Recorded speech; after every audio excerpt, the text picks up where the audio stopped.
सूर्य के ऊपर आए हुए बादल जब तेज हवा से हट जाते हैं, उस बादल हटने के बाद वह सूर्य अपने सहस्त्र रश्मियों के बाद फिर से जगमगाता हुआ विश्व के तिमिर को, विश्व के अंधकार को दूर करके संपूर्ण जगत को आलोक प्रदान करता है, प्रकाशित करता है। ठीक इसी प्रकार 1947 के कानून के कारण जो आया हुआ धर्म संकट था, पूजपात धर्ममूर्ति आचार्य देव श्री शांति सागर जी महाराज के घोर साधना के तीव्र तपस्या के फलस्वरूप और हजारों हजार नर नारियों के शुभ कामनाओं की प्रार्थनाओं के कारण वह संकट 1951 में 24 जुलाई को निरस्त हुआ और 16 अगस्त 1951 को पूज्य आचार्य महाराज ने 1105 दिन के बाद आहार ग्रहण किया, अन्न आहार लिया। उसके पहले 1105 दिन में सिर्फ जल, फल और दुग्धाहार उन्होंने लिया था, लेकिन 1105 दिनों के बाद उन्होंने अन्न का आहार अर्थात अनाज का सेवन लोगों के आग्रह से किया। चातुर्मास संपन्न होने के उपरांत पूज्य श्री आचार्य देव विहार करते करते अनेक गांवों में, नगरों में धर्म प्रभावना करते करते 1952 का उनका चातुर्मास धर्मनगरी लोणंद में होता है। अकलूज के पास लोणंद नाम का एक नगर पड़ता है। उस लोणंद नगरी में आचार्य महाराज ने चातुर्मास किया और उस चातुर्मास के दरमियान, लोणंद वर्षावास के दरमियान उनके आँखों का जो प्रॉब्लम था, समस्या थी, नेत्र ज्योति शिथिल होती जा रही थी, क्योंकि काच बिंदु मराठी में जिसे अपन कहते हैं, वह काच बिंदु उनके नेत्र में हुआ था और उसके कारण उनकी लोचन ज्योति मंद पड़ती जा रही थी। इसलिए उन दृढ़ मना आत्मजयी साधक के मन में आत्म कल्याण की और समाधि साधना की भावना दृढ़तर होती जा रही थी। आचार्य महाराज ने 1950 के चातुर्मास में गजपंथा में, कौन से चातुर्मास में? सिद्ध क्षेत्र गजपंथा में उनका 1950 में जो चातुर्मास हुआ था, उस चातुर्मास में 12 वर्ष की नियम संलेखना ग्रहण की थी। क्या ग्रहण की थी? उन्होंने किसी से ये बात कही नहीं थी कि मैंने 12 साल की नियम संलेखना ग्रहण की हुई है, लेकिन उन्होंने स्वयं वहां पर गजपंथा सिद्ध क्षेत्र पर नियम संलेखना 12 वर्ष की ग्रहण की थी। उसकी साधना वे निरंतर कर रहे थे और जब लोणंद में चातुर्मास के दौरान उनकी नेत्र ज्योति और शिथिल हो गई, तब उन्होंने अपने समीपवर्ती जो स्वाध्यायशील लोग थे, तत्व के प्रति जिज्ञासु थे, देवशास्त्र गुरु के उपासक थे, ऐसे लोगों के सामने अपना अभिप्राय प्रकट किया कि अब नेत्र ज्योति शिथिल होने के कारण मुझे जल्दी से जल्दी संलेखना की साधना करना है, संलेखना को संपन्न करना है, क्योंकि आँखों के चलते, समस्या के चलते मुझे समाधि की साधना व्यवस्थित साधनी चाहिए। इस प्रकार की मनोभावना उन्होंने बीच बीच में व्यक्त की थी। लोणंद के चातुर्मास के उपरांत विहार करते करते वे जब आगे बढ़े, उसके पहले ही उनके मन में विकल्प चल रहा था, लोणंद में रहते हुए ही, कि मेरे जीवन का अंत किसी निर्वाण भूमि पर होना चाहिए। क्या भाव था उनका? आचार्य महाराज अभी लोणंद चातुर्मास चल रहा था, चातुर्मास के अंतिम पड़ाव में जब कार्यकाल चल रहा था और चातुर्मास के उपरांत विहार होना था, उसी दरमियान उनके मन में भाव थे कि मुझे किसी निर्वाण भूमि पर, तीर्थंकरों के कल्याणक भूमि पर, मोक्ष कल्याणक की भूमि पर मुझे अपनी समाधि साधना साधनी है, ऐसी भावना वे कर रहे थे। और उनके भाव तो अत्यंत तीव्र थे कि वर्तमान धर्म तीर्थादिनायक भगवान महावीर स्वामी ने जहाँ पर संसार भ्रमण को पूर्ण विराम दिया, ऐसे बिहार प्रांत की सिद्ध भूमि पावापुरी में मुझे संलेखना साधनी। कहाँ पर संलेखना लेनी है? पावापुरी में मुझे संलेखना लेनी है, समाधि लेनी है। ऐसे उनके भाव तो तीव्र थे, लेकिन 80 वर्ष की उम्र थी। कितने साल की उम्र चल रही थी उनकी? 80 वर्ष की उम्र चल रही थी, अर्थात 80 वर्ष पूर्ण होकर के 81वां वर्ष उनका चल रहा था। और उस वर्ष में उनको पावापुरी में जाकर के समाधि संलेखना लेने की भावना तो तीव्र थी, लेकिन शारीरिक उम्र वयस्कता के कारण, उम्र दराजता के कारण वहां तक पहुंच पाना उनके लिए बहुत कठिन हो गया था। इसलिए फिर उनके मन ने विचार किया कि एक तो जो पूरे भारतवर्ष के लिए केंद्र बिंदु बन सकता है, ऐसे मुक्तागिरी सिद्ध क्षेत्र पर संलेखना ली जाए अथवा मुक्तागिरी तक नहीं जा सके तो कुंतलगिरी सिद्ध क्षेत्र पर समाधि की साधना करूंगा, ऐसी भावना उनके मन में उत्पन्न हुई।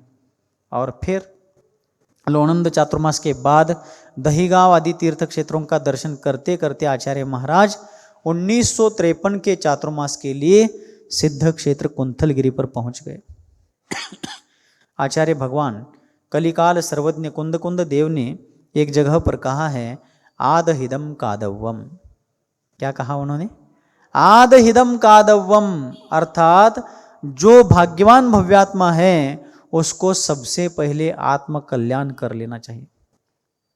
आदहिदम कादव्वम जम सक्कई परहिदम च कादव्वम, पहले आत्म कल्याण कर लेना चाहिए और आत्म कल्याण के साथ साथ यदि संभव हुआ तो आत्महित के इच्छुक और जीवों के हित में निमित्त बनना चाहिए। लेकिन आचार्य कहते हैं कि जो स्वयं का कल्याण नहीं कर सकता वो औरों के कल्याण में कभी सहायक नहीं हो सकता। सुन रहे सभी लोग? ध्यान से सुन रहे क्या? कान से? पूज्य आचार्य कुंद कुंद भगवान ने कहा कि जो आत्म कल्याण नहीं कर सकता वह औरों के कल्याण में कभी निमित्त नहीं बन सकता। उदाहरणार्थ लोक व्यवहार में स्वयं भूखे रह करके औरों को खिलाना बहुत अच्छा माना जाता है। सुन रहे? कोई समाज सेवी व्यक्ति है, एनजीओ में काम करने वाला है और वह व्यक्ति स्वयं कष्ट झेलता है लेकिन दूसरों की समस्याओं का, दुखों का हरण करने का प्रयास करता है, तो आचार्य कहते हैं कि लोक व्यवहार में स्वयं भूखे रह करके औरों को खिलाना प्रशंसनीय माना जाता है, लेकिन अध्यात्म उसको मान्यता नहीं देता। अध्यात्म कहता है पहले स्वयं भोजन करो, क्योंकि स्वयं भोजन करेंगे, तंदुरुस्त रहेंगे, मजबूत रहेंगे तो लोगों की दीर्घ काल तक सेवा कर सकेंगे। और एक दो बार स्वयं भूखे रह करके दूसरों को खिलाए, लेकिन स्वयं भूखे कितने दिन तक रह करके कितने लोगों की सेवा कर पाओगे? इसलिए पहले बल साधना करो, बल अर्जन करो और स्वयं बलवान बन करके औरों की, दीन दुबलों की सेवा करो। उसी प्रकार अध्यात्म में कहा जाता है, अध्यात्म सरोवर के जो राजहंस है, ऐसे भगवान कुंद कुंद आचार्य देव कहते हैं पहले आत्म कल्याण करो। जो स्वयं को पहचान नहीं सकता, जो स्वयं के हित को सिद्ध नहीं कर सकता, जो स्वयं के हित के मार्ग को जान नहीं सकता, वो औरों को मार्ग कैसे बता पाएगा? आज यदि आप में से कोई मुझे पूछे, क्या पूछे कि महाराज आपने पैदल विहार करते हुए सांगली, कोल्हापुर, बेलगांव जिलों में से पैदल विहार करते हुए सम्मेद शिखर जी सिद्ध क्षेत्र का दर्शन किया है, हमें भी पद यात्रा करते हुए सम्मेद शिखर जी को जाना है, महाराज हम सम्मेद शिखर जी को कैसे जाए, कौन सा मार्ग है? मैं निसंशय रूप से उस मार्ग को बता सकता हूं आपको। क्यों? क्योंकि मैं उस मार्ग पर जा चुका हूं। लेकिन जब मैं गया ही नहीं था, जब मैंने वो मार्ग जाना ही नहीं था, मुझे वो मार्ग परिचित ही नहीं था, और उसके पहले ही मुझे यदि कोई वो मार्ग पूछता तो मैं कैसे बता सकता? इसी प्रकार मोक्ष मार्ग में है। लौकिक मार्ग में यदि कोई नहीं बता पाए तो दूसरे किसी से पूछ करके वहां जाया जा सकता है, लेकिन आचार्य कहते हैं कि उस मोक्ष मार्ग पर चलने वाले और वहां चल करके वहां पहुंचने वाले सच्चे देव और देव के द्वारा अर्थात वितराग भगवान के द्वारा बताए गए मार्ग को जानकर उस मार्ग पर चलने वाले सच्चे गुरुओं की अनुपस्थिति में प्राणी मात्र को मार्ग बताएगा कौन, दिखाएगा कौन? जिनवानी में उस मार्ग का उल्लेख, वर्णन तो पाया जा सकता है, लेकिन प्रैक्टिकली उस मार्ग का वर्णन करने वाली यदि कोई है तो सच्चे गुरु है। लेकिन सच्चे गुरु पहले आत्महित का कार्य प्रशस्त करते हैं और फिर शरणागत शिष्यों को शिष्यानुग्रह कुशले धम्मा इरे सदा वंदे, पहले आत्महित सिद्ध करते। आदहिदम कादव्वम, आत्महित करना चाहिए। जम सक्कई, यदि शक्य हो तो परहिदम च कादव्वम, परहित को करना चाहिए। ऐसे चारित्र चक्रवर्ती आचार्य शांति सागर जी महाराज ने अपने जीवन काल में सबसे पहले तो दीक्षा काल, फिर शिक्षा काल अर्थात दीक्षा ली, शिक्षा अर्थात शास्त्र का अध्ययन किया, फिर आचार्य पद पर पदारूढ़ होकर के गण पोषण काल, उसके बाद उत्तमार्थ काल और आगे चल करके संलेखना काल की साधना करने के लिए वे आगे बढ़ रहे थे। और इसीलिए जब उनके मन में निश्चित हुआ कि मुक्तागिरी तक भी मैं जा करके वहां तक पहुंच करके समाधि व्यवस्थित रूप से साधने के लिए वहां तक पहुंचना मेरे लिए अब इतना संभव नहीं लगता है, तो कुंतलगिरी ही सही लगेगा, कुंतलगिरी सिद्ध क्षेत्र ही अच्छा रहेगा, ये सोच करके उन्होंने 1953 का चातुर्मास कुंतलगिरी सिद्ध क्षेत्र पर किया। यदि आप लोग भगवती आराधना ग्रंथ को पढ़ेंगे, मरण कंडिका ग्रंथ को पढ़ेंगे या आपने पढ़ा होगा, तो उसमें आपको पढ़ने सुनने को मिला होगा या पढ़ने सुनने को मिलेगा कि जिन साधक को समाधि साधनी है वे स्वयं भी और उनसे ज़्यादा उनके जो निर्यापक आचार्य होते हैं, जो उनके संलेखना रूपी जहाज को इस तीर से उस तीर तक ले जाने वाले कर्णधार है, ऐसे निर्यापक आचार्य जानते हैं कि इस साधक की प्रकृति क्या है। प्रकृति अर्थात वात, पित्त, कफ इत्यादि उसकी शारीरिक स्वास्थ्य संबंधी प्रकृति क्या है, और उस प्रकृति के अनुसार कौन से ऋतु में, कौन से काल में और कौन से क्षेत्र में, रुक्ष क्षेत्र में या जलपूर्ण क्षेत्र में समाधि करानी है, इत्यादि बहुत सारी चीज़ों का निकष लगा करके, बहुत सारी चीज़ों का उसमें विचार करके समाधि संलेखना के बारे में निर्णय किया जाता है। तो आचार्य महाराज स्वयं बहुत बड़े अनुभवी थे, जन्म जन्मांतर के तपस्वी थे, उनको स्वयं को बहुत बड़े अनुभव थे। आचार्य शांति सागर जी महाराज को किसी ने संलेखना के बारे में पूछा था, तब चर्चा में बहुत बार बार पूछने पर आचार्य महाराज ने कहा था कि मैंने 36 बार भगवती आराधना ग्रंथ पढ़ा है। किन्होंने कहा? आचार्य शांति सागर जी महाराज ने। कितने बार पढ़ा है? ये कोई गिनीज बुक में लिखवाने के लिए उन्होंने नहीं पढ़ा, लेकिन जीवन के अंत में जिस चीज को हासिल करना है, जहां पहुंचना है, उसके बारे में ही पढ़ना, उसके बारे में ही सोचना, उसके बारे में ही निरंतर प्रयास करना, इस उद्देश्य से उन्होंने अपने साधना काल में 36 बार भगवती आराधना ग्रंथ का स्वाध्याय किया था, और फिर भगवती आराधना के एक एक बात उनके ज्ञान कोश में आत्मसात की हुई थी। अतः उन्होंने कुंतलगिरी सिद्ध क्षेत्र पर अपनी साधना की। 1953 के चातुर्मास में उन्होंने कुंतलगिरी का जल, वायु इत्यादि का संपूर्ण अभ्यास करके ये निर्णय कर लिया कि मेरे समाधि के लिए सबसे अनुकूल जगह आज की स्थिति में, आज की तारीख में यदि कोई है तो कुंतलगिरी सिद्ध क्षेत्र है। कुंतलगिरी पर चातुर्मास करके, कुंतलगिरी का इतिहास संक्षेप में मैंने पहले आपको कहा था, देशभूषण कुलभूषण भगवान की निर्वाण स्थली है, आचार्य शांति सागर जी महाराज की समाधि स्थली है, हमारे दादा गुरु आचार्य श्रुत सागर जी महाराज की समाधि वही हो गई, हमारे आचार्य महाराज को, हमारे भाग्य विधाता सन्मति सागर आचार्य देव को उनके गुरुजी ने, श्रुत सागर जी महाराज ने वहीं पर आचार्य पद प्रदान किया था। और भी बहुत सारे साधकों का समाधि स्थान, साधना स्थान, दीक्षा स्थान, ऐसे अनेकों ऐतिहासिक घटनाओं का साक्षी ऐसा वह कुंतलगिरी सिद्ध क्षेत्र बड़ा ही मनोज्ञ, बड़ा ही एकांत और अध्यात्म साधना के लिए अत्यंत श्रेष्ठ स्थान। उस कुंतलगिरी चातुर्मास सिद्ध क्षेत्र पर चातुर्मास करके आचार्य महाराज ने निश्चित किया कि मैं समाधि यहीं पर करूंगा। लेकिन अभी भी उनकी लोचन ज्योति कार्य कर रही थी, नेत्र ज्योति से उनका कार्य चल रहा था। तब फिर उन्होंने 1953 का चातुर्मास होने के बाद सांगली की ओर विहार किया, और जैसे ही विहार करते करते 1953 के चातुर्मास के बाद विहार करते करते आचार्य महाराज नांद्रे सांगली करते करते इस भाग में आए। हजारों हजार जैन अजैन बांधवों ने उनका दर्शन करके उनसे अनेकों व्रत, संयम और साधना आदि के नियम लेकर के अपने जीवन को सन्मार्ग पर बढ़ाने की प्रेरणा प्राप्त की, आशीर्वाद प्राप्त किया। लेकिन उन हजारों लाखों लोगों को पता नहीं था कि आचार्य शांति सागर जी महाराज का इस क्षेत्र में अंतिम पैदल विहार।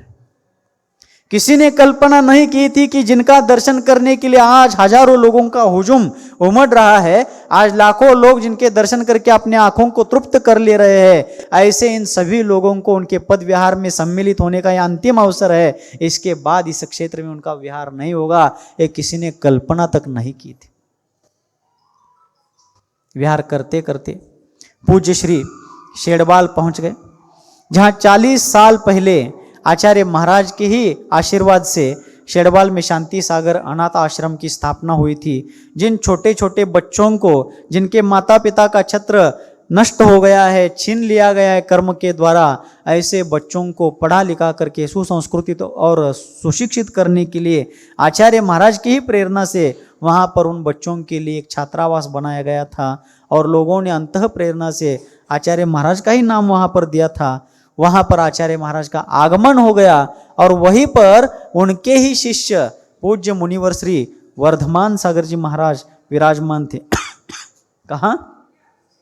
शेड़वाल में। बहुत वर्षों बाद इन दोनों भ्राताओं का वहां पर मिलन हो रहा था। पूज्यपाद मुनि श्री वर्धमान सागर जी महाराज आचार्य शांति सागर जी महाराज के ही गृहस्थ आश्रम के ज्येष्ठ भ्राता थे।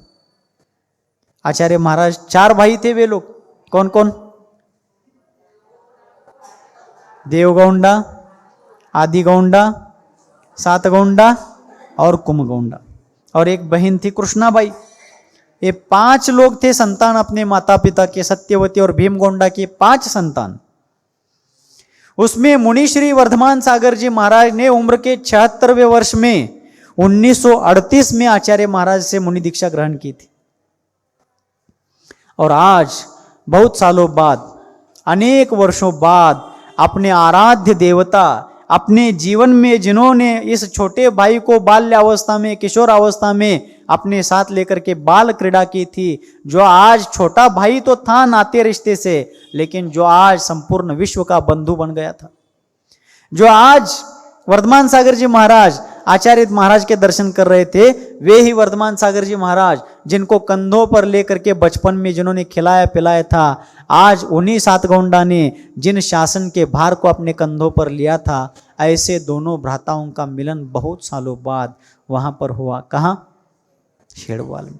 लगभग 13-14 साल बाद, जैसे भरत को राम मिले, 14 साल के वनवास के बाद अयोध्या लौटे हुए राम भरत को मिल गए हो, इसी प्रकार आचार्य शांति सागर जी महाराज का दर्शन उनके बड़े भाई होकर के भी जो दीक्षा से छोटे थे, उनके शिष्य थे, भरत के स्थान पर थे, ऐसे भरत को राम मिल गए हो, ऐसे वर्धमान सागर जी महाराज को आचार्य शांति सागर जी महाराज का दर्शन हुआ। दोनों भ्राताओं की आपस में चर्चा चल रही थी। तत्व चर्चा करते करते बीच में ही थोड़ा सा स्नेह, आत्मीयता, मराठी में जिसे अपन आपुलकी कहते हैं, वर्धमान सागर जी महाराज ने बड़ी ही आत्मीय भावना से पूछा आचार्य महाराज से कि अब आपका यहाँ फिर से आगमन कब होगा। उनको भी पता नहीं था, वर्धमान सागर जी महाराज को भी, ज्येष्ठ भ्राता को भी पता नहीं था कि मेरे छोटे भ्राता नाते से और दीक्षा से मेरे दीक्षा गुरु, जिनका मुझे इसके आगे कभी दर्शन नहीं होगा, ये उनको भी पता नहीं था। उन्होंने सहज आत्मीयतावश पूछ लिया कि हे आचार्य देव, अब इस तरफ आपका आना कब होगा और हमें आपका दर्शन कब होगा, आपसे मिलना हमारा कब होगा। अब आचार्य महाराज उत्तर देने वाले थे। अभी आप समडोली वासी, कितने लोग अब उठते बैठते आते जाते कह रहे कि महाराज अब कुछ दिन बाद आप लोगों का विहार होने वाला है, अब हमारा कैसा होगा। हम जैसे छुट भये लोगों का विहार होने पर आप लोग, सिर्फ अभी विहार ही हो रहा है, संलग्न की अभी कोई चर्चा नहीं है। हाँ, वो कब भी हो सकती है, ऐसी कोई बात नहीं, लेकिन उनके तो संलग्न का काल निकट आया था, वयोवृद्ध हो चुके थे। तब उनके बड़े भ्राता ने पूछ लिया कि हे आचार्य देव, अब आपसे मिलना कब होगा।